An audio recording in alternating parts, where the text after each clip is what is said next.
আসসালামু আলাইকুম, নমস্কার। আমাদের মিডিয়া পুরুষ বটতলা রেল লাইন, আমাদের এমপি আসছে অভিষেক ব্যানার্জি।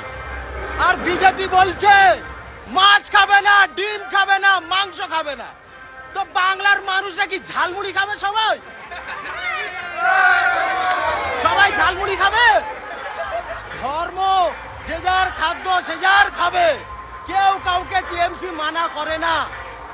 আর টিএমসি পার্টি কখনো ধর্ম নিয়ে কথা বলে না। আমাদের এখানে হিন্দু মুসলমান একসঙ্গে ব্যবসা করছে।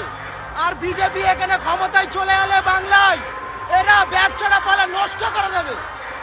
আপনারা টিএমসি কে ভোট দেবেন।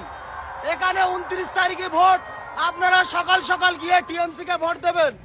আর খালেক সাহেবকে হাজার হাজার ভোটে আপনারা জয় করুন। জয় বাংলা, জয় বাংলা। অভিষেক ব্যানার্জি জিন্দাবাদ।